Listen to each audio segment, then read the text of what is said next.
You're not failing at new product development because you lack ideas. You're failing because you're adding too many. In the next 2 minutes, you'll see why more features faster quietly kills good products. Most teams don't ship the wrong thing because they're dumb. They ship the wrong thing because they never agreed what right means in the first place. Busy roadmaps feel safe, but they hide a simple truth. Unclear goals turn every task into fake progress. Here's the twist. The biggest pitfall in new product development isn't bad execution. It's starting with a fuzzy problem and then executing it really well. You get a polished product nobody truly needs. That's why your backlog keeps growing while impact stays flat. The first trap, building for users instead of one specific user in one specific moment. People want better collaboration is useless. A project manager who can't see blockers until it's too late is something you can actually design for. When the user is vague, every feature looks reasonable. When the user is sharp, most features look like noise. The second trap, treating requirements as a wish list, not a bet.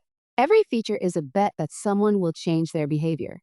If you can't say what behavior should change and how you'll see it, you're not doing product work. You're doing decoration. The third trap, confusing activity with learning. Endless workshops, documents, and Jira tickets feel like movement. But if you can't point to one thing you've disproved this week, you're probably just polishing assumptions. Here's the unexpected angle. Good product development is boringly repeatable. It isn't rocket science. The same simple loop works almost everywhere. Clarify the problem, make a small bet, test it fast, then either double down or kill it. So here's your practical move.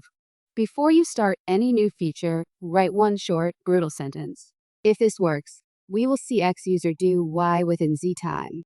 X is a real person type, not everyone. Y is a visible action, not a feeling. Z is a time window short enough that you can be wrong quickly. If you can't write that sentence, you're not ready to build. You're still guessing. And that's fine. Just don't hide the guess behind a roadmap. Use that sentence to cut scope. Ask, what is the smallest thing we can ship that might make X do Y? That's your first version. Everything else is a sequel, not chapter 1. When you review progress, don't ask, what did we finish? Ask, what did we learn about X doing Y? If the answer is nothing, you know you're drifting. The calm truth is this. Avoiding the biggest pitfalls doesn't require a new framework. It just requires being uncomfortably clear about who you're helping, what they should do differently, and how you'll know. Once you do that, the chaos gets quieter. The work won't feel lighter, but it will finally start to feel like it matters.